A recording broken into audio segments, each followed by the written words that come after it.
Hello to everybody, and a very warm welcome to the very special Strong 2020 public lecture series.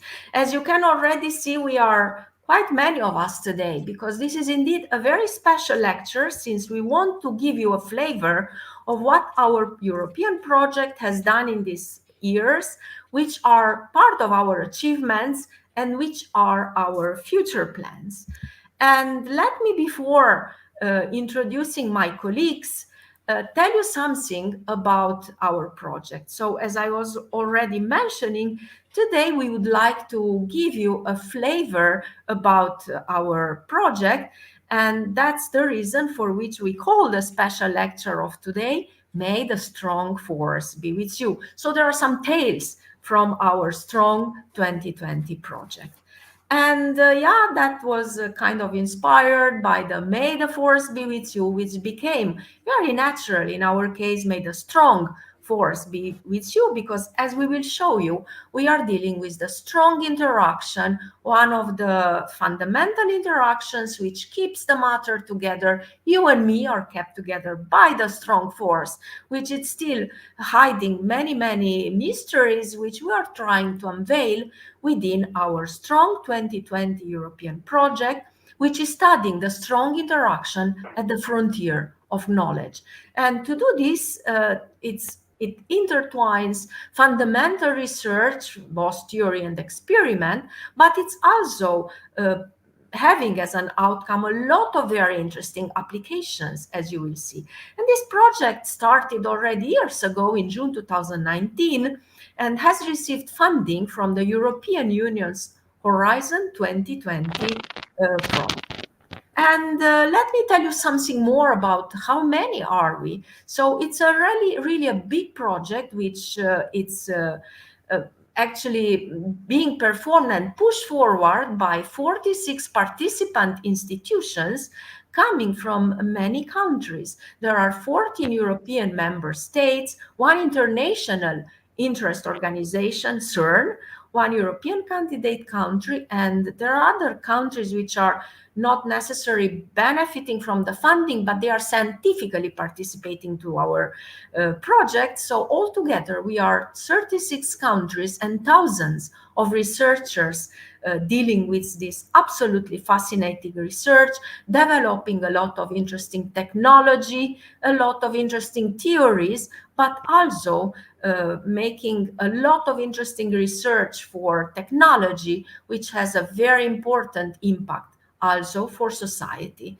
And moreover, the project and part of our presentation, short talks of today, are dealing with access. So it provides access, facilitates access to world-class facilities which are posed in Europe, like COSI, MAMI, LNF, ELSA, GSI FAIR, CERN, and to ACT STAR. And these facilities are playing a very important role in fostering innovative theoretical developments in studying the strong interaction in close synergy with experimentalists. Okay, so this is a map of the countries which are involved in our project. It's really added value for European collaboration and broad international collaboration. And for today, that's actually, we have already look on our channel if this interests you, because there are many other public lectures on very specific and fascinating topics. Today, actually, we want to tell you something more since we are approaching within this year, actually this summer, the end of this project. So we would like to share with you some of the excitement which brought us to this research and some of the achievements, because as you will see, there are so many interesting research being performed here and with so many interesting outcomes. If you want to know more, that's our website, so stay tuned here.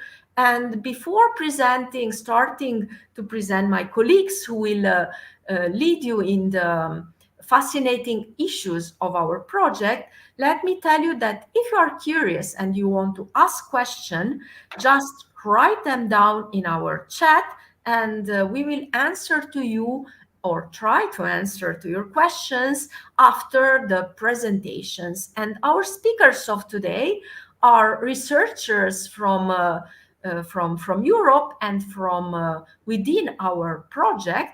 You see here the colleagues who are joining me today have also very interesting personal histories behind. And let me introduce you the first speaker, actually Professor Piet Mulders from NICE, from Amsterdam, from Netherlands, who will tell us in 50 years of career what fascinates him still today after so many years of research. So what's a vision of a person who always worked extremely successfully, because he was also a recipient of extremely important European awards, what still fuels him and what he learned, what is still to be learned after such a long and such a brilliant career in the field of strong interaction. So please, Pete, join me and bring us in the fascinating world of the strong interaction. Thank you very much, Catalina. Yeah, as you say, thanks for the nice words. If I have to summarize it, for me, it were challenges in the standard model of particle physics. And this standard model of particle physics is more or less complete and consists of the particles. I think many of you know the quarks, 6 species of quarks, 6 species of leptons, the charged leptons and the corresponding neutrinos, charge carriers, and the Higgs particle. And then there are the antiparticles or whatever. And that's what we know now. We know the particles actually since about 2012. We know that these are the particles in the standard model. And when I started roughly in the 70s, 1973, I was a second year student. And then at that time, there were 3 quarks known of the 6 species. There were 2 leptons, the electron, the muon, and their corresponding neutrinos. And there was the photon as a force particle, none of the others. So that was the sort of situation in 1973. Now, if you think about it, 50 years ago, it was actually known what the basis of the strong interactions. At least at that time, people thought, let's try this, and they came up with quantum chromodynamics. It was established for quarks and gluons in the early 70s. The standard model was even earlier, 1967, and it also works for quarks. It now exists for 50 years, and now we know all the fermions belonging to 3 generations, and the force particles, etc., and even many details of the Higgs particle are known. Now, what are the key ingredients in all of this? They are essentially symmetries and broken symmetries. One of the most important ones is probably chirality, left-right symmetry. But there are also symmetries that govern our motion in space-time, like rotations. And there are phase symmetries. I'll come back to them. For the strong interactions, there's actually an intriguing playing together of symmetry, the chiral symmetry in the world of quarks and gluons, and a broken chiral symmetry in the world of protons and neutrons, as well as pions that play a crucial role in the atomic nuclei. So that's the symmetry. And at present, we know that these forces, or we still know, all the model established 50 years ago, and at that time, people thought, yeah, that's maybe good for the next 10 years. 50 years, it works. And the forces are mediated by what is called gauge bosons, particles that feel and change charges, like electric charge or color charge. Gluons change the color, one color to the other, and W bosons, for instance, change electrons into the neutrino, the electron neutrino. And the gauge links sort of the gauge bosons, one important ingredient is that this object which you see here tells us how you come from a position 0 to some position x, and tells you how the phase of a fermion changes. Phases of fermions are instrumental in quantum mechanics, so this is a quantum description. And whenever two ways for going from 0 to x differ, that essentially implies a force. And that's what we see in many examples. We see it in electrodynamics, where the phases of the electrons can be changed by a magnetic field which is not even present at the position of the electrons, but is it within a coil. You make a magnet, and the electrons feel a phase. And that's a well-known Bohm-Aharonov effect for quantum electrodynamics. And in actually quantum chromodynamics, the basic theory of the strong interactions sort of has the same sort of phase structure. When you bang together two protons, the quarks, the colored particles inside those protons, have a fierce collision and essentially take away color, one to the one side and the anti-color to the other side. And this sort of, again, makes, or you need phases to describe it. So it's not just a classical bang on, like what indeed it almost looks like, but there are subtle differences, like that a particular system, it makes a difference if you bang two protons or if you hit the proton with a photon. Now, that's, without going in further details, what I want to stress here is that this requires a lot of theoretical work, complex higher order calculations in quantum chromodynamics, computation, and like lattice gauge theories, inclusion of new developments, artificial intelligence, and on the experimental side, new accelerators, very intense and polarized beams, enhanced detection capabilities, novel analysis techniques. But the most important thing, what I've learned, and also having been involved in previous networks that were preceding Strong 2020, and also in this network, what is most important is the interplay of theory and experiment. And I think that's what we're also going to hear in the next few talks. So that's my fascination. Back to Catalina. Thank you very much, Pete. So we have seen that there are 50 years we are studying the strong interaction, and there is a lot of effort from theoretical point of view, but also the interplay with experiments, it's equally important.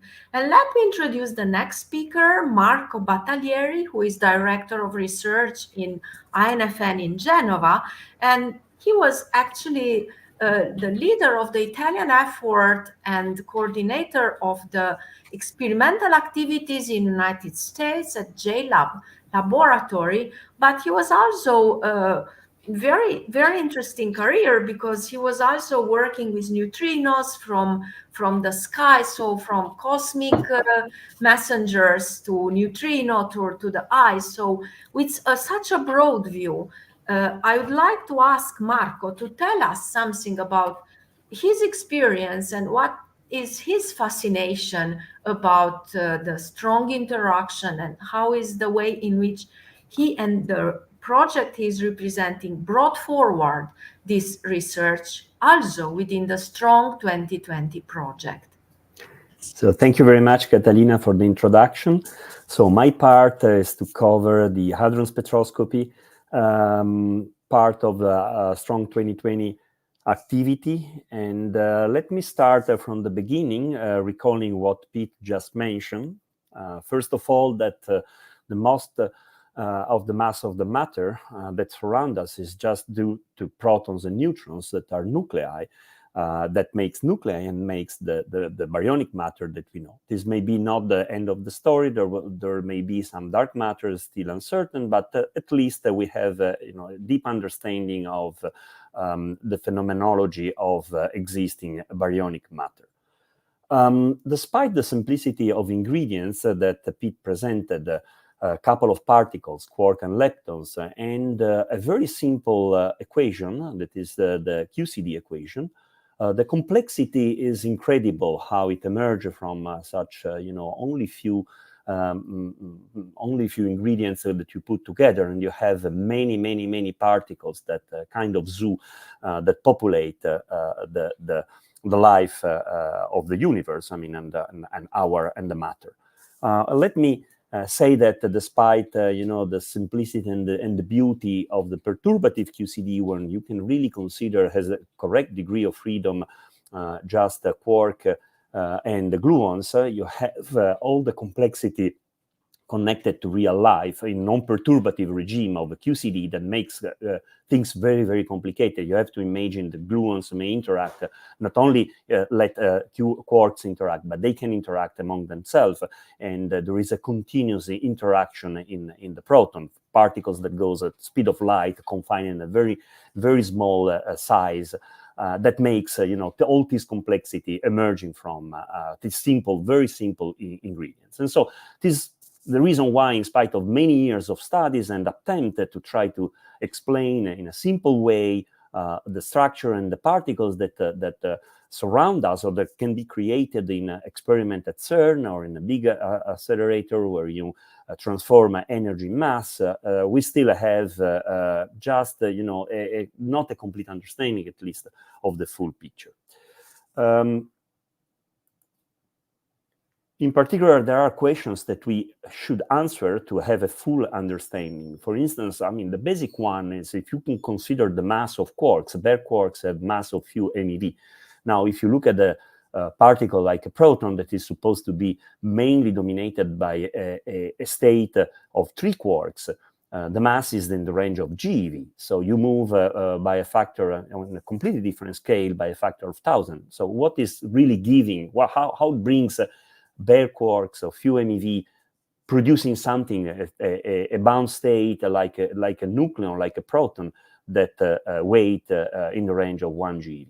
It's probably there is much more than just in the constituents, and we know now that the interaction is responsible for that, but the quantitative understanding is not fully revealed. The other thing that is really intriguing is which are the relevant degree of freedom, because again, despite the simplicity of quark and gluons, at the end, in the real world, you have to deal with meson and baryons that are bound states of quark and gluons. But the way how they change and the way how you can describe the QCD by the basic degree of freedom, quark and gluon, and how they are bounded to the particles that you measure in your detectors, proton and pions, for instance, is a completely different story. And still, we have issues in having a full picture and full understanding. And other questions are, for instance, confinement. Confinement is the basic property of QCD that prevented to have free quarks sitting around. As soon as you try to pull apart quarks, you immediately form particles in between, because they want to keep together, making something that is very difficult to study individually. So you have only bound state, or you have to go in a very specific regime, like perturbative regime, where you inject a lot of energy and you pin down just for a very small time fraction the dynamics of these particles. And then obviously there are other questions like, for instance, dynamics that connect quarks in systems made by 3 quarks or QQ bar to make baryons and mesons. And obviously the obvious question is there any other configurations that is allowed, that is manifest in the real world? So again, studying the spectrum of hadrons is a kind of really fundamental characteristics of constituents, and this gives us information about the forces that keep together quarks and to make the complexity of the world that surround us.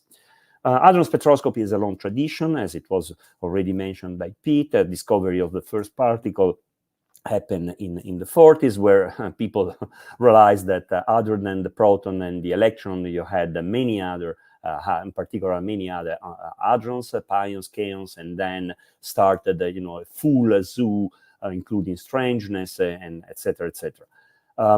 In nowadays, with the Higgs particle, as it was reminded, we have the picture. Let's say that the elementary particle is picture is quite clearly defined, but still interaction and the way how this interaction produce the complexity of the world is still a matter of study. That is exactly what we are trying to do with our working group within the Strong 2020 activity.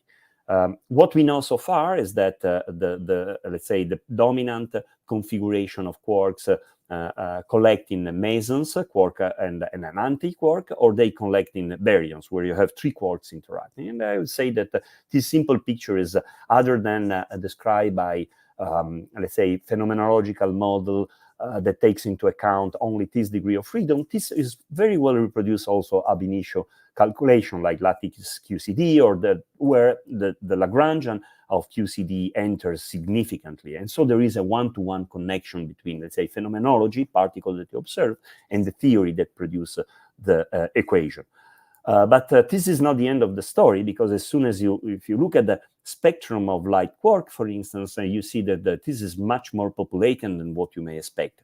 And not only populated by states where you have Q and Q bar interacting, but you may also have other configuration much more complicated, where you have, for instance, gluons acting as not only as a binder of the Q bar system, but where they really participate to the degree of freedom and dynamics of the state. Or you may have even more exotic configuration, like glue balls, particles formed mainly only by gluons, where there is no matter, let's say no quark, only, let's say, the carrier, the interaction of QCD carrier of the interaction are bind together to give you a state. There are tetraquarks, for instance, or you can have a pentaquarks and many other particles that has been discovered, in particular in the very last few years, where really a new zoo of ccbar hadrons were found. Many particles and many states that were not included, let's say, in a naive picture where you only have a quark and anti-quark interacting. So this is the state. So as you can see, even after many years of, let's say, a good understanding of certain part of the QCD, we still have issues in understanding the full picture. In terms of phenomenology, we have to be very careful. I think that the lesson we learned from the past is that to connect peaks in the spectrum, as you can see on the right side, that this was a measurement performed by the COMPASS collaboration at CERN. This is a rho, is a particle, is a vector meson, and the F2 in the spectrum of the two pions. That particles, so the hadron resonance, manifest themselves as an invariant mass, as a peak in the invariant mass spectrum. But this is not the end of the story. You may have bumps that do not correspond to the particle, and you may have particles that do not correspond to bump in the experimental spectrum. So it's really mandatory. It's very important to develop a strong analysis framework that put together a strong connection between the theory, between the way how you analyze the spectrum, how you use your theoretical model, and the experiments. And experiment means that you have to have a wider data access and distribution, develop phenomenological model that may be partial inspired to lattice QCD, or sorry, to the fundamental QCD Lagrangian, but provide a description of a specific phenomenon that you are studying, and obviously try also to have a very well-defined procedure to establish and claim the discovery of a new state. And how to do that?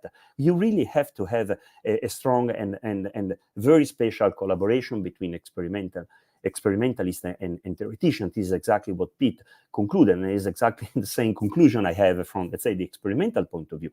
We need each other to have a progress in the understanding. This is also the reason why a program like Horizon 2020 with meetings and also dedicated workshop or dedicated school is trying to do. Establish a connection between experiment and theory in order to reveal the complexity of the world that surrounds us.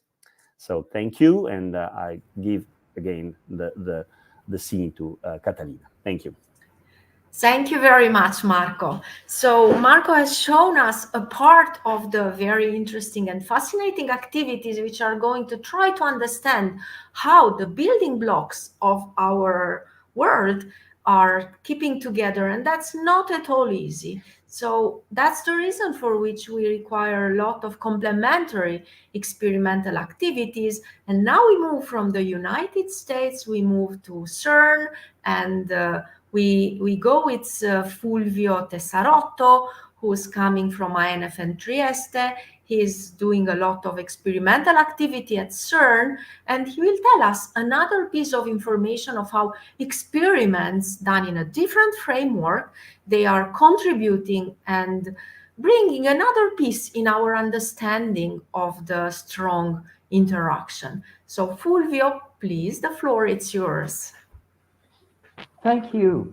So indeed, I will follow the line of Marco and tell a few words about an experiment which is located at CERN. Actually, what you can see here is the LHC ring in white, and the COMPASS experiment is a fixed target roughly in the center of the LHC ring. And it started long ago, actually exactly 30 years ago, on an evening in a nice fish restaurant. A German professor, Dieter von Harrach, was discussing and trying to convince the group leader of Trieste to put some changes to the previous experiment, the spin-muon collaboration, in order to be able to access also the polarization of the gluons. And it turned out to be too difficult to change one experiment and get it doing a more accurate measurement. So the new experiment idea started. That was 94. And it took 3 years to prepare a proposal, then another 4 years to build the apparatus after the approval, and then for 20 years to take data. There are indeed 250 physicists, 24 institutions, and we finally concluded our data taking 1 year ago. And we leave a legacy which is still going to be enriched by the analysis of the data which are collected. But just as an example, the pion was mentioned. Previous measurement seemed to show that the polarizability of the pion was pretty large, and our measurement could indeed define it as a harder object, as it is expected for Nambu-Goldstone boson. Also, several measurements in spectroscopy, indeed, we discovered that one of the bumps was actually a triangular singularity, an interference between kaon channels. Also, many other measurements were performed, and the last one in 2022 is a measurement of a quantity called transversity. Inside the proton, as was said, quarks and gluons move practically at the speed of light. So since rotation and boost do not commute, the longitudinal world and the transverse world are kind of decoupling are very different. And transversity is a new world which is being explored. There is a quantity, one of the fundamental quantities of the proton, a part of his mass, his charge, which is called the tensor charge. It is the integral of this transversity of all quarks. And it was difficult to measure, and this was one of the goals. And with the 2022 data, we managed to reduce by a factor of 2 the accuracy at which the tensor charge of the proton will be known. However, there is a clear connection between technologies, detectors, and new discoveries. If we look back in history, we see that behind each big discovery, each big step forward, there was a development of a technology which allowed to see better things which were impossible to see before. And the Work Package 32 of Strong 2020 is dealing with gaseous detectors. There is a glorious tradition of gaseous detectors, which also provided Nobel Prizes in several sectors for the making available of tools which turned out to be essential for discoveries. And one in particular, the one of George Charpak in 1992, was the availability of wire chambers. The wire chamber have fantastic applications, but also limits which are overcome by new generation. And in particular, there are two classes of detectors, the micropattern and the resistive phase chambers, which have provided the tools for the new recent discoveries. And COMPASS has a few particularly unique, particularly pieces of equipment. There is a polarized target, which is the largest in the world. It is very difficult, actually, to keep all the spins of protons or deuterons aligned. And this is a special instrument which can allow to make measurements like the one we did in 22. Also, to recognize the identity of each of the hadrons which come out, you need a very special instrument which is called a RICH. And this is where photon detectors, which COMPASS used for the first time in a large experiment, micromegas and GEMS have evolved and have been developed with the use of COMPASS experiment. And presently, new technologies, the thick-gem photon detectors, have been equipped on the RICH of COMPASS and allowed to achieve the results which were successfully obtained by the experiment. This R&D of the Strong 2020 Work Package 32 is continuing and preparing detectors for future experiments, which will take place at CERN or also in the United States. So the next generation will be at the Electron Ion Collider at Brookhaven. And with this, I thank you for your attention and leave the floor to the next speaker. Thank you very much. Thank you very much, Fulvio. So we have seen for the moment two types of experiments which are trying to unveil the structure of the particles built up of quarks and gluons, which was Marco. So what what they create, the zoo, as he was calling it, of the hadron world, meaning particles built up of quarks and gluons kept together by the strong force. And we have seen an experiment at CERN presented by Fulvio, which has the goal to unveil additional quantum properties of these particles, like spin, polarization, all these names which we are using to characterize the particles making up our universe.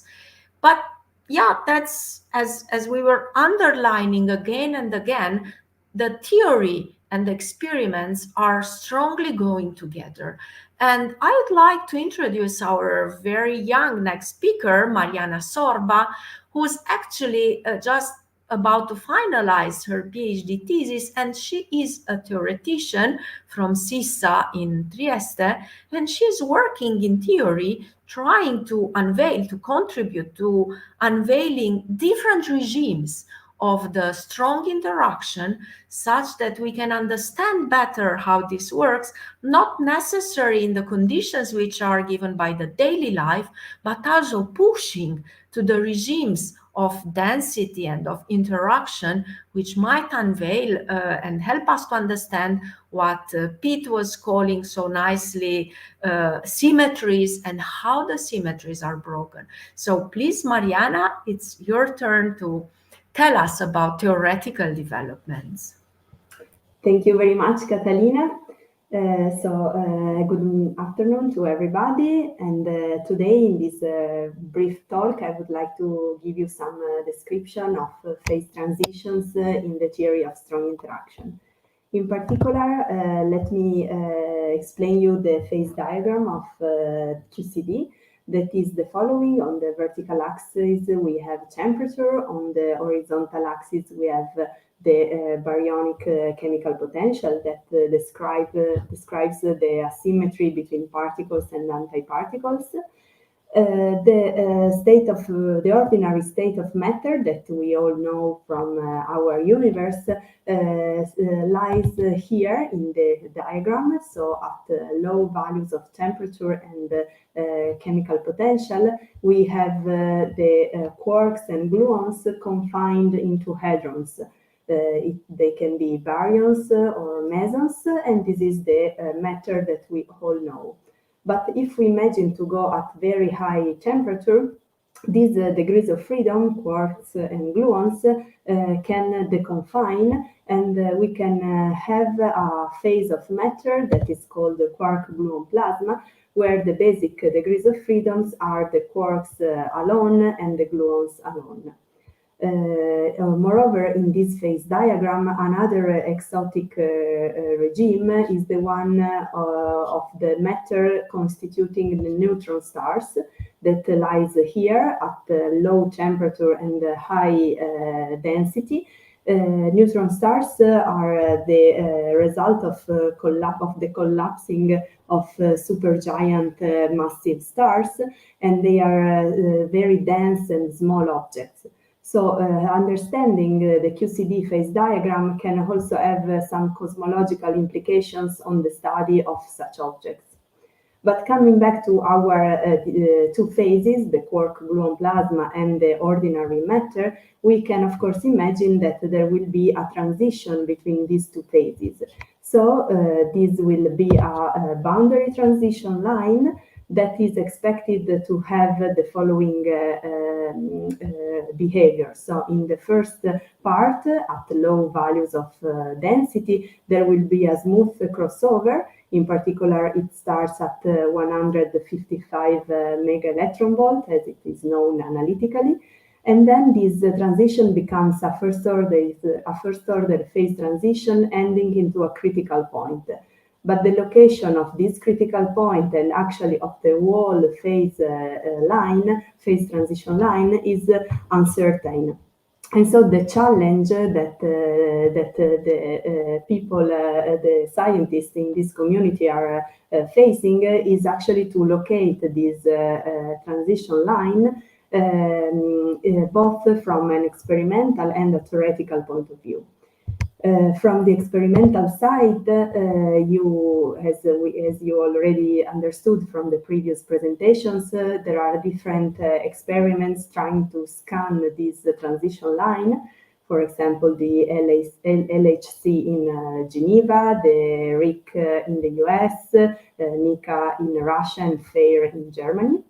They studied this phase transition, making collisions of heavy ions so that a big amount of energy, so temperature, is created, and we can pass from ordinary matter to the quark-gluon plasma phase.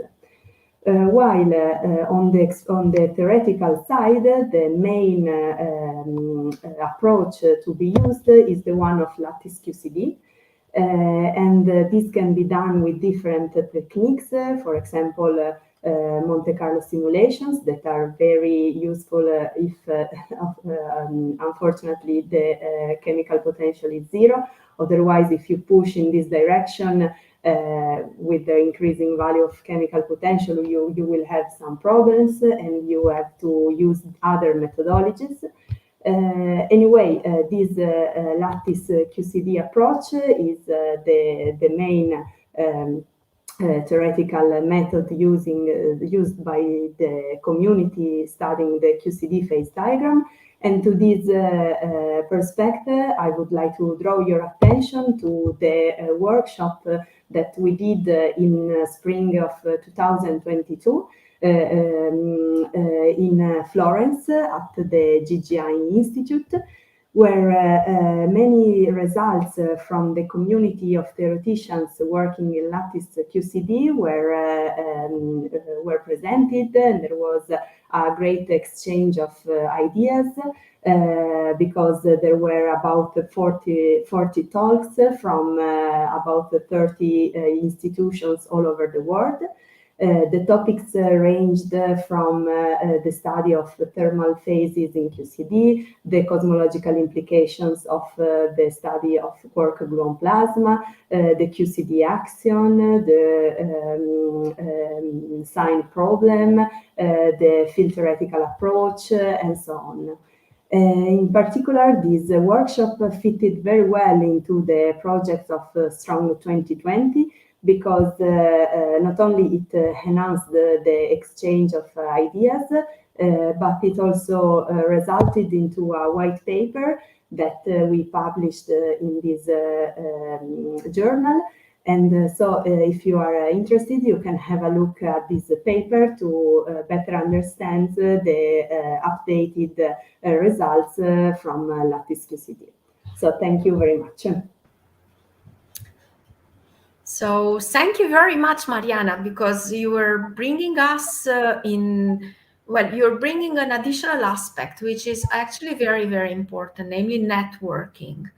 Setting together and meeting to discuss the progress in various fields, and as you have shown, and also you are showing something which is extremely interesting, the fact that the study of the strong interaction we perform experimentally and theoretically has an impact not only for the ordinary matter, but an impact also for the study of extremely dense stars like neutron stars, and of the so-called quark-gluon plasma, which is supposed to be the first stage of matter immediately after the Big Bang. So the history of the universe and evolution towards extremely dense stars, it's also part of our project.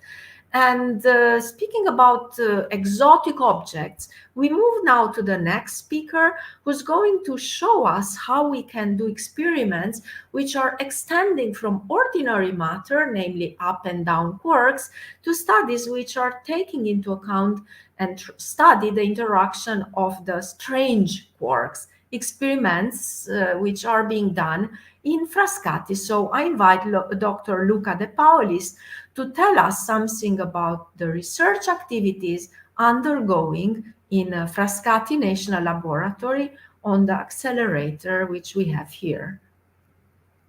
So you are muted, Luca. First, probably you should unmute. Yes, thank you. Thank you, Catalina, for this really nice introduction. And yes, I will exploit some investigation of strong interaction with low energy. We can say low energy investigation of it. So first of all, very brief concepts of strong interaction that probably all you know at first. The first part is very simple. So we can say that the strong interaction act between quarks and in a very short range.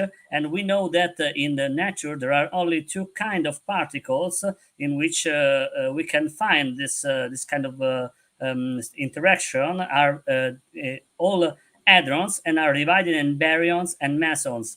Baryons, like proton and neutrons, we know are particles with 3 quarks, and the mesons are particles consisting of a quark-antiquark pair.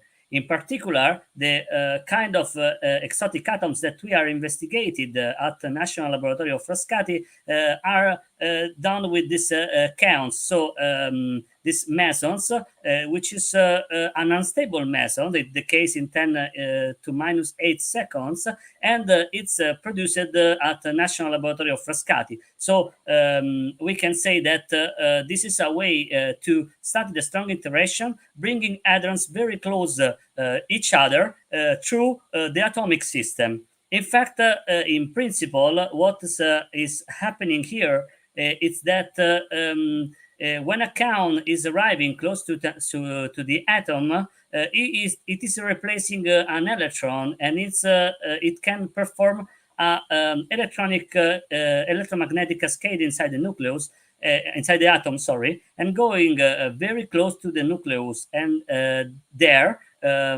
being very close to it, only in the innermost levels of these atoms, we can have some track of the strong interaction with of kaon with nucleus. So we can measure in the specific an energetic shift of the innermost level and a broadening of the width of the last orbital, as you can see from the slide.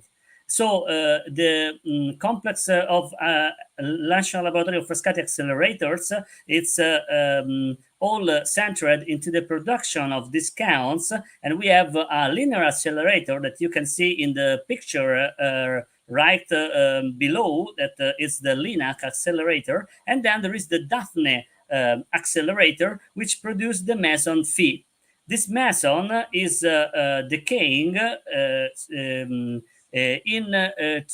not the meson, the particle Phi, that is decay in these two mesons that are K minus and K plus at about 50%, and the K minus is fundamental for the for its capture and for the formation of kaonic atoms. Then the apparatus that we use to this experimental measurement is very simple. It's consisting of a cylinder of Kapton 2 layer with an aluminum support, which is completely filled with a gas of the atom that we want to study. And in the cylinder is surrounded by the detectors, as you can see in the central picture, 2 array of detector with a total of 8 detectors for each array, so 16 detectors on each layer that are ideal for X-ray spectroscopy measurement that we need to perform. In the specific, I quote the deuterium in the slide because now Siddhartha 2 experiment is measuring the deuterium, the kaonic deuterium. A very simple schematization of the experiment in which you can see the cylinder which I showed before, and also other elements of the apparatus. In most important are the kaon trigger, which can select the kaons and removing a lot of background produced by the environment, and also the Vito systems that are consisting of scintillators and can select the events coming from inside the apparatus. So they are used to suppress the background from the accelerator and from external contamination, and also some luminosity monitor that is used to test the luminosity of the apparatus. So how much kaons are produced per centimeter square and per second. So here I can show you a picture of the apparatus that is presently running on the Daphne Collider at Frascati in Italy. And one of the last measurements that we performed with the Siddhartha 2 apparatus in measuring the canonic helium-4 in gas target. Here you can see a spectrum extracted by the measurement that we performed. And this was very important because it was used as test to stress, we can say, the performance of the apparatus. And in the end, we get the most precise measurement of canonic helium-4 in the gas target. So Siddhartha 2 is presently in data taking, collecting data about canonic deuterium that will be fundamental and the first time for this kind of measurement for the future of the strong interaction. So a way to study the strong interaction also at low energies. And this is all from my side. Here is a picture of me with my collaboration at the National Laboratory of Frascati, and I thank you all for your attention. Thank you very much. Thank you very much, Luca. So you were bringing us to a new facility, namely Frascati National Laboratories, where we are studying the strangeness. And this brings us to actually from a regime of very low energy, which might look, well, yeah, you know, low energy. But actually, that's exactly as we told you over and over, that's exactly the fascinating issue of the strong interaction. While at very high energy, it's easy to study it. At very low energies, it's extremely difficult. And that's the exact regime where our world actually is existing. That regime where the quarks are prisoners inside the particles. And we move on with our next experimental speaker, our young colleague Rahul Shankar. And I would like just to change a little bit to revive those who eventually are sleeping. I hope nobody does, but nevertheless. So I will invite Rahul to be the next and to start by telling, since he's a young researcher, to tell us also maybe if he wants to share us something about himself. So Rahul, if you want to start by sharing with us something about your background and what are you doing? So okay, I'm from India, and I have been interested in physics ever since I started. Ever since I went to college, and I heard about the Higgs boson experiment and how they successfully managed to measure it. So ever since, I've been fascinated with colliders and particle beams, particle accelerators, and everything. So that was the thing that I wanted to do. And I was stuck in engineering, so like I had to inch my way closer and closer to studying the thing that I want to study. I've also been very interested in music. So now with my PhD project, I feel like I'm finally doing the thing that I love the most, which is right now I'm obsessed with the spins of particles, and spin tunes and spin coherence. And so it's, here we are. So yeah, Rahul, here we are. So you're from India, but you're actually speaking from Italy. Can we share the presentation, Deborah? We will have the chance to meet Deborah afterwards. Oh, wow, that looks like Escher. okay, cool. Can everybody see now? Yes, now it's Okay. perfect. Perfect. Okay, so the project that I'm working on is the search for electric dipole moments of charged particles in storage rings. We are primarily focused on EDM measurements of protons. So I work from the Department of Nuclear Physics in Ferrara, and I also work for the CP-EDM, and also known as the JEDI collaboration. So our story basically starts at the Big Bang. We kind of are familiar with this part. So soon after cosmic inflation, I'm currently working on is why do we have matter? Because as we know, when we say formation of particles, then we are familiar with two processes, and that is pair production and annihilation. But then if we have all matter in the universe, then if everything is symmetric, then we should have another antimatter universe out there somewhere. But we have been searching through missions like the AMS, but doesn't seem to be working very well. So if we now assume that there is an inherent asymmetry existing because of which there is more matter than antimatter, then from what we know, for every 10 billion or so particles that were created, I mean, antiparticles that were created, about 10 billion plus 1 particles were created. And so we know that these processes are not equal. So that means there is an inherent asymmetry. And that one extra particle that is created is basically all of us. So where did that one particle come from? Why do we exist? We seem to exist because during the formation of the universe, pair production works slightly differently than annihilation. And this brings us to symmetries. So here is a basic description of the symmetries. And from what we know, the Big Bang basically violates C symmetry because there's more matter than antimatter. So parity violation was also soon discovered because the neutrino doesn't have a mirror inverted twin. So the combined CP was also violated soon enough, which we saw with the decay of kaons.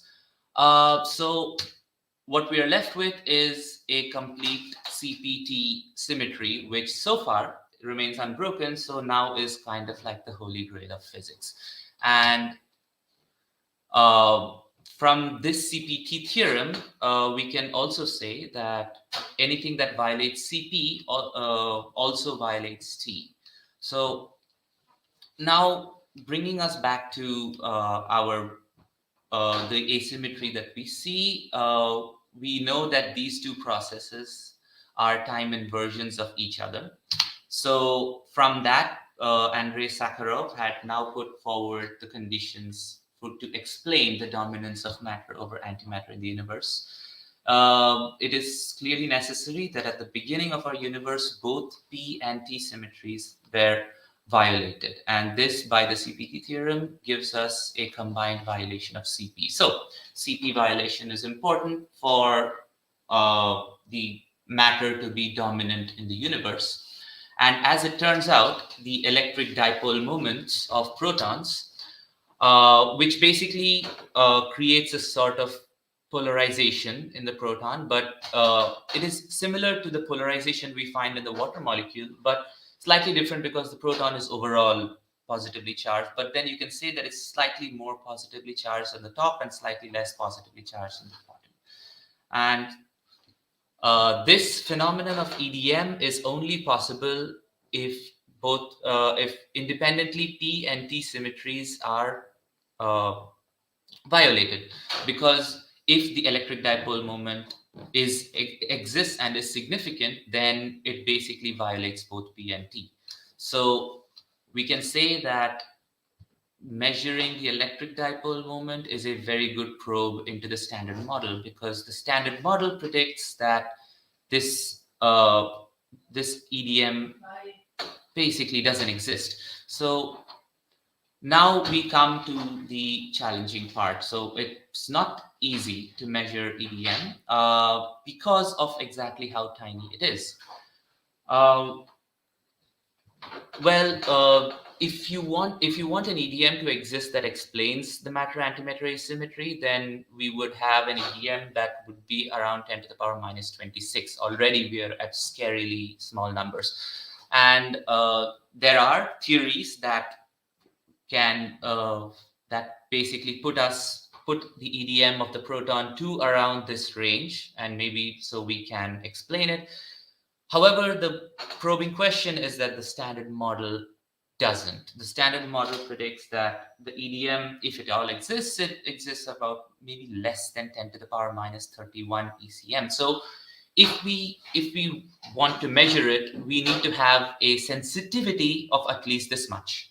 And only then we will be able to conclusively say that, yes, the standard model is complete in this aspect, or no, it's incomplete, at least in this aspect. So 10 to the power minus 31. So if if we play around with the units a little bit, then we get 10 to the power 18 electron femtometers. And so if we look at the radius of the Earth, and if we look at the radius of a human hair, then we can basically say we require an experiment with a precision equivalent to measuring the diameter of the Earth to within 1,000th of a human hair. And that is, in fact, the whole challenge. How do we approach this? Well, we first start with polarized beams. We need to polarize the beam. That means that all the particles in our storage ring should be rotating in the same should have their spins aligned in the same direction. We also need to freeze this situation so that at every time, even no matter how many times the particle is rotating, its spin is always aligned with its momentum. So once we have this situation, which is called a frozen spin situation, then we introduce a radial electric field. And if there is an electric dipole moment present, then you will have a slow, in fact, very slow precession of the spin into the vertical plane. So the smaller the EDM, the slower this buildup of vertical polarization that we will be able to measure.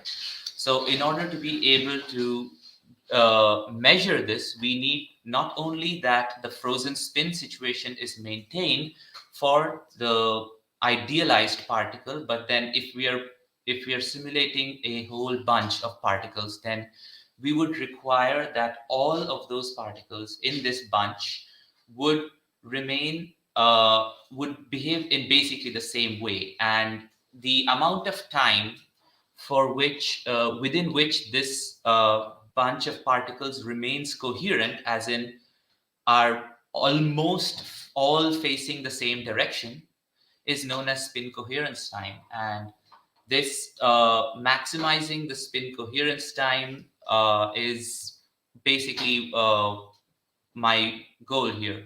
So when I think about what I'm trying to do, is basically it reminds me of not only having a bunch of musical players, say in a band. They're all playing the same tune, but not only should they have to play the same tune, they have to maintain their timing. And now imagine that you have 10 billion or more musical players, and you need to be the single alone musical director and make sure that they are all playing the same tune, or at least almost the same tune, and they are all basically coherent with each other. So that is the challenge that we're facing, and that is what we're working on right now: the dominance of matter in the universe and the search for electric dipole moments. And as a very special someone said, questions and comments really appreciated will be. Thank you very much for this really, really fascinating presentation of your research activity, where you succeeded to bring forward also your hobbies like music. You used the word director of an orchestra, so you became whatever you wanted to become, a physicist with passion for music, to unveil a very challenging issue, which is the one you have presented, which looks like being totally crazy, but it's absolutely something we want to do, and I'm absolutely sure we will do if we have young people as ambitious and clever as you. Now we move to our last speaker of today, who is also a very, very young, but in spite of her young age, and I would also like to ask her, Saskia Plura, to tell us something about herself. She has an impressive list of achievements, including presentations at a very high level and dissemination activities. And Saskia is representing another one of the infrastructure being financed through the transnational access within our Strong 2020 project, which is cited in Mainz in Germany. And just not to lose more time, I'd like to invite Saskia to tell us about the research activities, and if she wants to share with us something about herself in what comes next. Please, Saskia. Yeah, hi everyone. So yeah, thank you, Catalina, for the nice introduction. Yeah, I want to talk about the exploring the precision frontier with MESA, but as you've already asked me to share a bit about me, so I'm a third-year PhD student in Mainz, working on the BESS-3 experiment, trying to measure the time-like proton form factor, which, well, about the form factor we will also hear a bit in a second.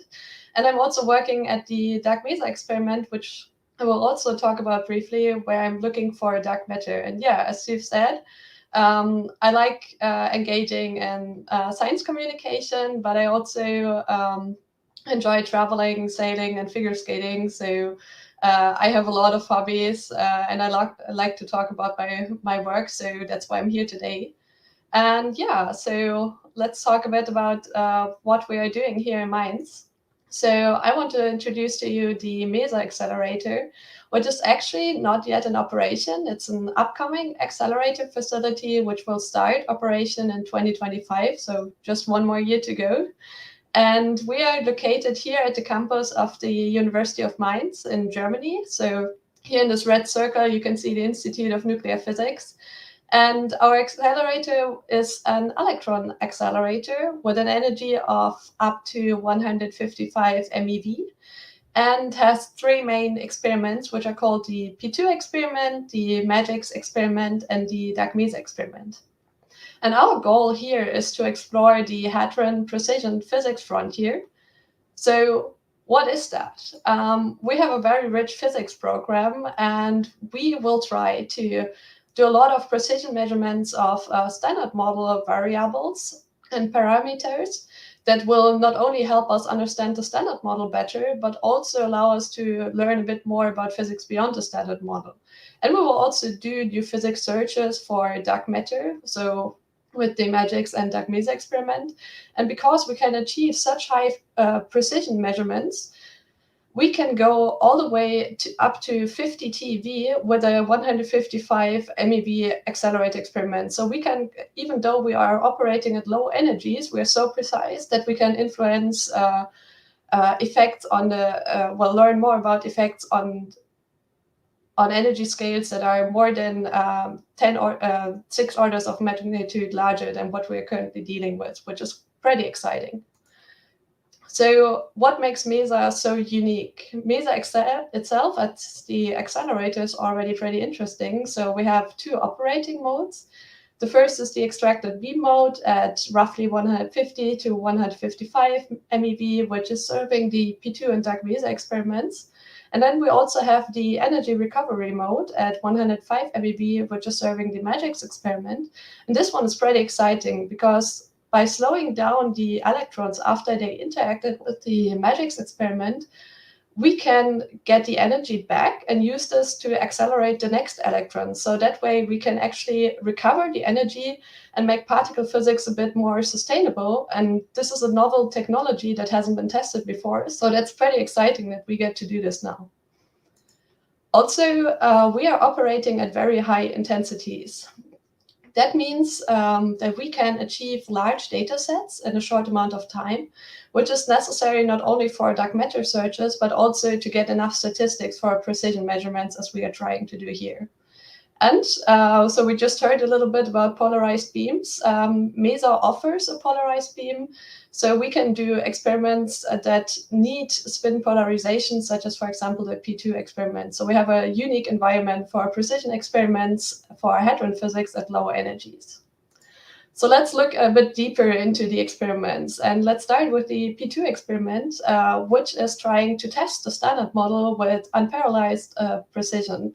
So here we are talking about the electroweak mixing angle, which is one of the parameters of the standard model equation. And by knowing this to a very precise level, we can actually make assumptions about new physics, such as dark matter. And the better we know this value, the more precise we can limit what dark matter needs, the parameter region of dark matter. So P2 will increase the current precision by 1 order of magnitude, which is a lot. And by doing so, we can not only understand the fundamental interactions of matter that we already know better, but also we can learn more about new physics. And continuing now with new physics, let's have a look at MAGIX and Dark MESA. So these two are two very different experiments. We have a spectrometer experiment, MAGIX, and then the beam dump experiment, Dark Mesa. But both of them are looking for new physics. So at MAGIX, we are looking, for example, for dark photons and for the X17, which are both dark matter models or mediator models connecting dark matter to standard model matter. And we are looking for decays of these two particles. And then for Dark Mesa, we are actually looking for invisible decays of dark matter. So dark matter models that have a decay that's not going to standard model particles, but to unknown dark matter particles. And we are looking for these two. And what I think is very cool is that even though we are technically only looking for dark matter, our research has actual implications for standard model physics. So for example, for the G-2 problem or the behavior of the strong force. So we can also have an impact on that. And then there's a very important, current puzzle in particle physics, which is the proton radius puzzle. And we want to make a contribution to that with the MAGIX experiment. So the proton radius puzzle exists because different groups measured the proton radius and achieved different results of the proton radius. And we currently have no clear answer on what the correct value is. And therefore, we need to understand the proton better, but more importantly, the structure of the proton. And that we can do by understanding the form factors which describe the structure of the proton.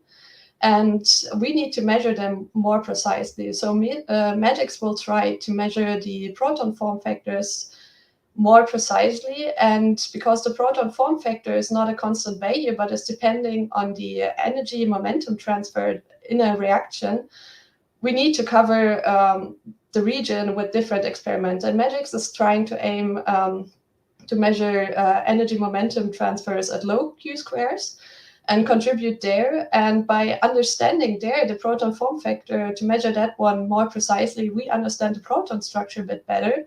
And that will help us to also get closer to the correct answer for the proton radius puzzle. So yeah, MESA is an accelerator for the future.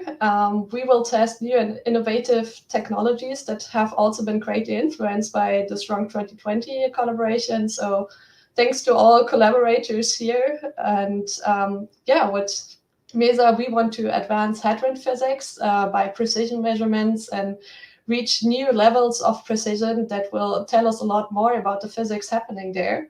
And we will also search for new physics like dark matter. So MESA, as I said, is starting operation next year. So stay tuned for exciting physics results to come from Mainz. Thank you. Thank you very much, Saskia. I hope that your talks are also inspiring new young people to go to study science, in particular physics, and bring forward our research. And before leaving floor to questions, so please, those who are watching us, if you have curiosities, just write your question in the chat. Meanwhile, let me tell you that, this was only a glimpse of few of our activities. We have much more than those which were presented and introduced here. But I also wanted to comment on the fact that I think that our world, actually the research and the way in which the research is done, it's an absolutely beautiful example of how the world can collaborate and make a unique world which has goals which are shared and towards understanding the beauty of the universe, the beauty of ourselves. And this is, I guess, a beautiful example for all the society, the collaboration towards goals which can be shared together. So, I don't see... I would also like to invite Deborah to join us. So we restore a symmetry 3x3, at least in the way I see it. Hey. Hi. Hello, Deborah. So hello. Deborah is representative of the technical support which is provided by Frascati National Laboratories of INFN, where we have a beautiful, wonderful office for education and dissemination who is helping us to bring you at home or wherever you are our public lectures. So thank you, Deborah. Stay with us. And, Okay. if there are questions or curiosities, you still have the chance to write them in the chat. Deborah, if you see any, just stop us.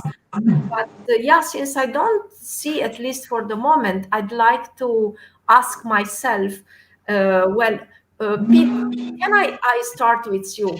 So to you, I have a very specific question. So you have seen a lot of the strong interaction physics in your career. If you would be to try to have a dream for hadron physics in the next, let's say, 5-10 years, what would be your dream? What could we discover that you dream for? Oh, that's of course a very difficult question because, but somehow you see, somehow I have a feeling that we know of quarks and leptons, we know of chiral symmetry, we know of these things. I think there must be a deeper interrelation which sort of creates these simple symmetries. But the only thing you can do to try to find out is talk to people, bother them about it, ask experimental and theoretical. Oops. Just when we were being to be unveiled the answer. Oh. Change from 1 to 2 dimensions or to 3 dimensions. What is happening? I don't know if something happened to my screen, but what I was saying is imagine going from 1 dimension to 2 dimensions to 3 dimensions and see what is happening. I know Mariana is doing that on the computer, or some other people do it by simply saying, tuning what they are calculating on a piece of paper. And actually experimentalists do it because they take very high energies and then things are banging together just in one direction, come out in another direction. And that's what's fascinating me. But I mean, it needs the people, and that's what networks is all about. Absolutely. So let there me still keep it with that. Yeah, that's a lot of things to be done. Since I still don't see questions in the chat, I still take the advantage of leading this discussion. By the way, I'm Caterina Curceanu. I'm chairing the dissemination board within the Strong 2020 project, and I work also on the research in hadron physics experiments. And I go to Marco. So also Marco Battaglieri has an experience which extends from neutrino physics to cosmic messengers passing through hadron physics. So in your opinion, Marco, what could be the experiment or experiment class which might surprise us in the future? This one too is a very difficult question. Unfortunately, I don't have a clear answer for that. I can just tell you that for sure, studying QCD and complexity of the world that we know around us is extremely interesting.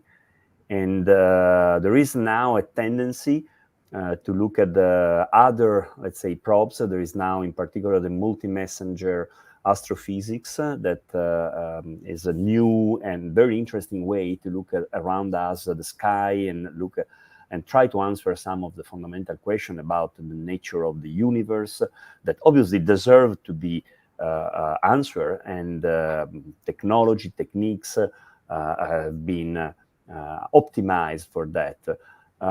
But on the other hand, I think that we should not forget that our world, at least the matter that we know, that we interact with daily, is a baryonic matter.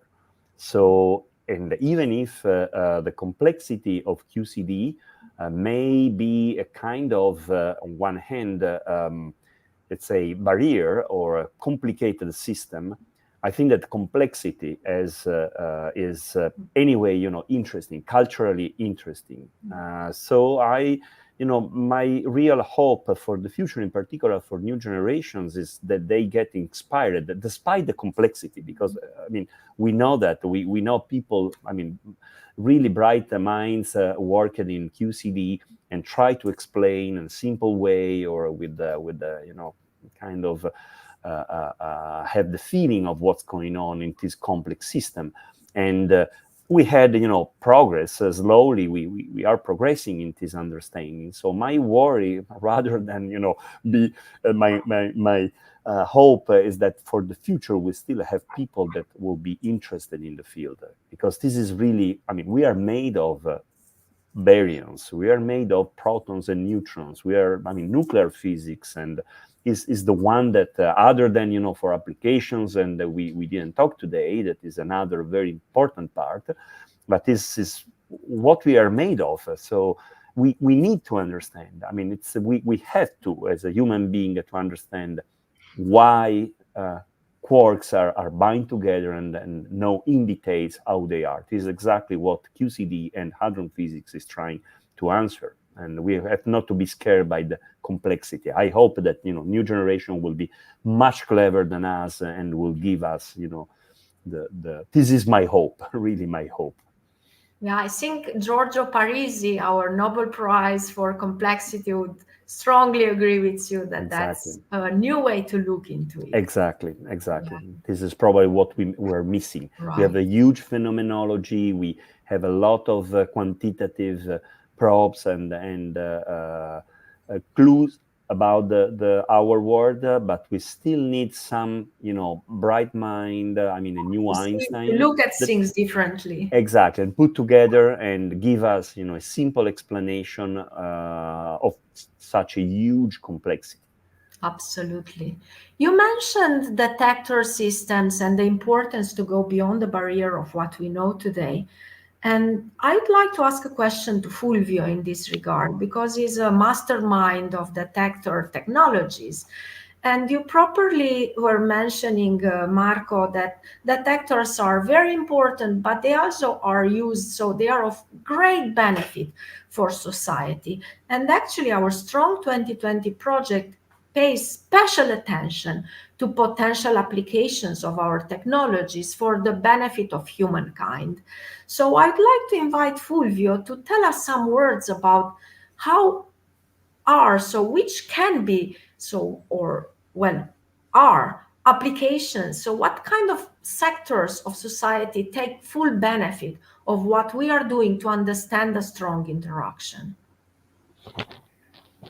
Yeah, thank you for this question, which, of course, I will not be able to answer, but I can guess what is a possible solution. Let me start saying that Maxwell said electromagnetic waves are of no practical use, and we can say today quite safely that antimatter is of no practical use, that also the gauge link clarification is of no practical use, but sure, we don't know what is going to happen in 100 years from now. The fields which are presently benefiting very much of studies, we can think about electronics, which came from quantum theory, and something similar may happen the day in which we understand and will be able to manipulate the internal part of the protons and neutrons. The field which is benefiting today, for sure, is medical applications. We have a wide variety from diagnosis to hadron therapy to the more sophisticated tools. Let me mention just PET technology. If detectors can achieve a better time resolution, then the resolution of the images improves. So the big quest for picosecond detectors for particle physics experiments is going to have consequences also in everyday life. And if I'm allowed 1 minute for a story, we gave a contribution as a community.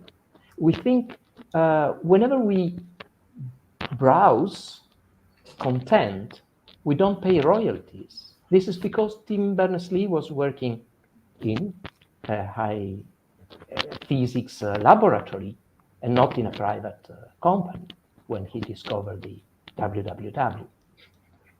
And I have the privilege to say that I played a role in that discovery. And we had serious problem with our acquisition system.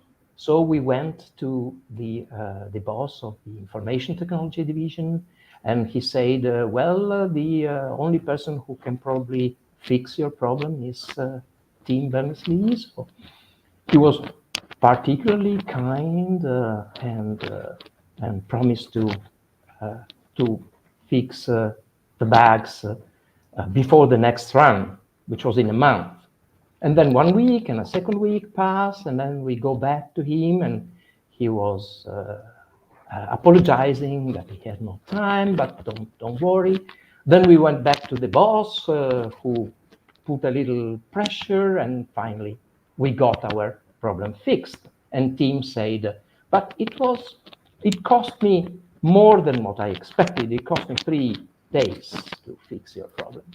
So it was 1990, he was inventing www, so I can say I contributed to slow down the progress of mankind by 3 days. That's nice. Sometimes slowing down speeds you up. It's non-Euclidean geometries, right? Okay, so thank you very much, Fulvio. If still no questions, it's in the chat. Let me now go to Mariana and ask Mariana, so she, how difficult is the career of research? So to do research, is it, so what are the things which you find difficult, if any, and what are the things which fills you up with enthusiasm? And so about something about research career.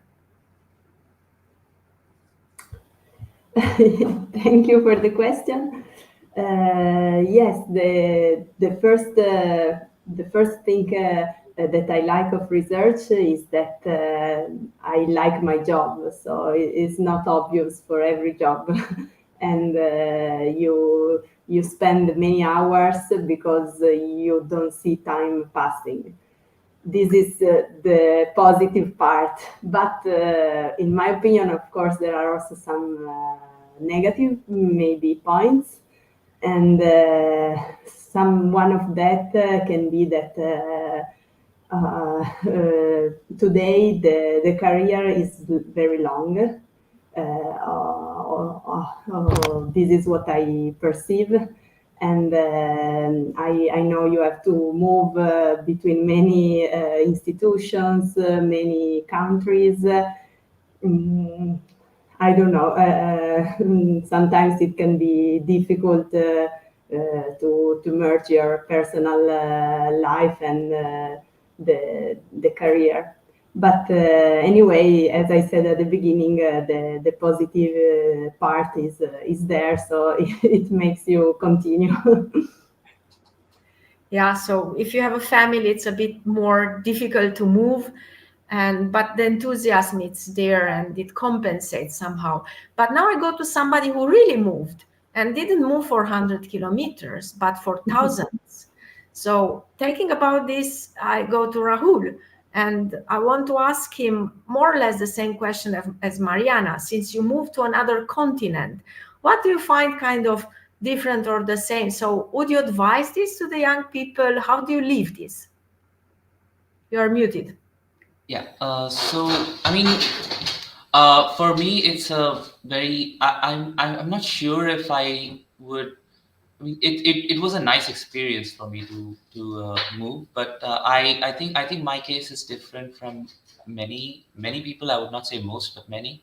Is that I was looking for an opportunity very similar to exactly what I'm doing now. So when I look at the I mean, there are opportunities in my country to do physics, and before I came here, I used to work in India on nuclear physics, but then I was looking for something very specific. I wanted to work with accelerators, with particle beams, and such like that. I wanted to solve maybe problems in the frontiers of particle physics, nuclear physics. I want to see what the proton is made of,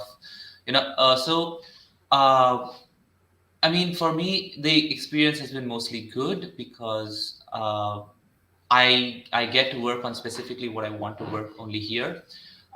There are opportunities to make a physics career in India, but not specifically working for this. So, I mean, you can be, in principle, a part of like international collaborations. You can be a part of CERN while still working in India. So those are possibilities. But then here you're kind of closer to where the experiments are being done. Like, for instance, if our collaboration manages to build a storage ring to measure the EDM, then it would be somewhere here, Yeah. So you could get to build it with your own hands. So that's something very nice. So it's something that I would gladly move for. But I don't know about others. Like, personally, for me at least, like if with moving, I even brought my family here, so it's okay. Yeah, that's very nice. So the world is, a common territory if you do research. And I move now to Luca, and I know he has very specific hobbies, so I won't ask you the same thing as the two before. But since I know about your very peculiar hobby, I'd like you to share with us, if you wish, about your hobby. Okay. No, it's very difficult for a scientist. No, it's not difficult. It's right. It's right, in my opinion. It's normal in part for a scientist to have a sort of artistic nature in part. No, in the middle, a lot of artists do something on their own. No, but not all the we can say the scientists have find the time. No, going on also with the age to take it. My hobby is an hobby that if you don't do it, you cannot have it in practically. So sometimes when it comes the evening and I feel very, very angry, we can say, with the world, I go to on a stage and I play stand-up comedy, giving some comic view of the world that is very funny in this moment, in my opinion. And that is my hobby. This is my hobby. It's complicated, no, because however, it's this idea of find every time something good, Sure. also when it's bad, no, but it's in my opinion something that we can do also with the science, because science is extract information. It's show it show the good part of we can say of the investigation of the boring mathematics and maybe physics that one can have in the high school. No, a lot of people say, no, this mathematics, this science is so boring, but it's not so boring. It depends the point of view, like in the comedy. It depends by the point of view. So I don't know if I answered the question, but there was not a question. However, yeah, so you're doing stand-up comedy. Now you've done the stand-up tragedy, but anyway, so yeah, they are practically very linked together. Now I move to Saskia. And to Saskia, I want to ask a different question. So she's a very ambitious girl, which has already a very interesting achievements. So Saskia, where do you see yourself in 10 years? Oh, I mean, that's a nice question. So personally, I want to stay in academia beyond my PhD. I mean, the dream would be to be a professor somewhere, doing my own research, guiding students, having a lab I can work on. I mean, here in Mainz, we have the MAMI accelerator here that's currently running. And then next year we have our new accelerator. So 2 very exciting facilities. And it's extremely cool that you can just, go downstairs to the accelerator, do the measurements at your own department. And I would like to be a professor in the future in a lab with a similar setting like this, or even here in Mainz in the future after, spending some time abroad for a postdoc. Thank you, Saskia. I wish you a lot of good luck. Well, we are approaching the end. Actually, we were beyond the barrier of what we have said initially, 1 hour. I want to show you this. So if you can imagine it, you can create it. If you dream it, you can become it. So I think that somehow we try to give you within our project this kind of feeling that we are a community which is dreaming quite a lot, but it's also realizing quite a lot. And we are now preparing for a new project. The present one, it's approaching its end. But as you have seen, there are many challenges.